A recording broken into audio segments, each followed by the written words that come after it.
নামে আল্লাহ কোরআনের সূরা ডেডিকেট করেছেন, কিন্তু একজন নারী ব্যালেন্স হয় নাই। এজন্য ব্যালেন্স করার জন্য আল্লাহ তাআলা সব নারীদেরকে একসাথে করে সূরাতুন নিসা নাজিল করেছেন, যাতে সব নারীরা খুশি হয়। নারীদেরকে কিন্তু খুশি রাখতে হয়, ঠিক কিনা? ঘরে যে আমাদের স্ত্রীরা থাকে, এদেরকে যদি খুশি রাখতে না পারেন, ভেজাল আছে না নাই? রোজা রাখা লাগবে, ঘরের চুলায় আগুন জ্বলবে না, রান্না বান্না হবে না, ঠিক কিনা? এজন্য বিশ্বনবী সব সময় বলতেন ফাস্তাউসু বিন্নিসাই খায়রা, নারীদের সাথে ভালো আচরণ করো, কোমল আচরণ করো। নারীরা হচ্ছে কাচের গ্লাসের মতো। কাচের গ্লাস আস্তে করে ধরতে হয়, আস্তে করে রাখতে হয়, আস্তে করে মুছতে হয়।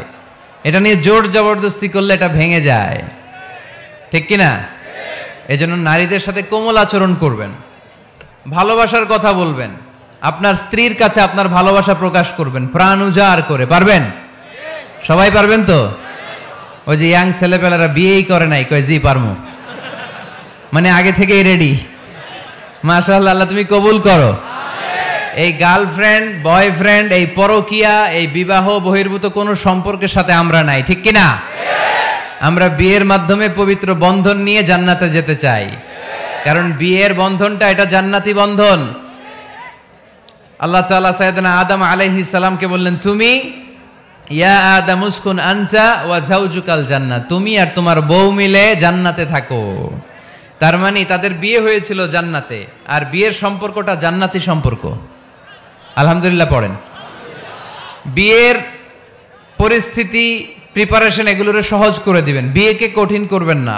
আল্লাহর দোহাই লাগে, যে সমাজে বিয়ে করা কঠিন ওই সমাজে জিনা করা সহজ, আর যেই সমাজে বিয়ে করা সহজ ওই সমাজে জিনা করা কঠিন, ঠিক কিনা?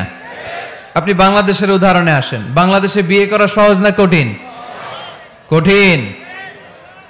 8 লক্ষ টাকা মোহরানা দেয়া লাগবে, এত টাকা পামু কই? কথা বলেন। কিন্তু পরকিয়া করা সহজ, অবৈধ সম্পর্ক বিল্ড আপ করা, গার্লফ্রেন্ড বয়ফ্রেন্ড সম্পর্ক রাখা, বান্ধবীরে বাদাম খাওয়ালে আপনার সাথে চলে আসবে, ঠিক কিনা?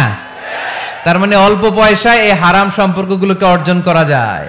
আর বিয়ে করতে চাইলে বাবা বলে আগে নিজের পায়ে দাঁড়া। তো এতদিন কার পায়ে দাঁড়াইছে? কথা কি বুঝতে পারতেছেন? এজন্য কিশোরগঞ্জের ছেলের বাপ মেয়ের বাপ যারা আসছেন, বিয়েটারে সহজ করে দেন, সহজ করে দেন। এই উঠতি বয়সের যুবক যুবতী, কিশোর কিশোরী, তাদের যৌবনের তাড়নায় যে পাপগুলো করে তার একটা পার্সেন্টেজ গুণা আপনার বাবা হিসেবে আপনার আমল নামাতেও আছে না নাই? এজন্য খবরদার, বিয়েটারে সহজ করে দিবেন, পরিবার গঠন করবেন। বিয়ের চাইতে ভালো কাজ পৃথিবীতে হতে পারে না। বিয়ে করলে রিজিক খুলে যায়, কপাল খুলে যায়। ওয়াদাটা কার? চিল্লায় বলেন কার?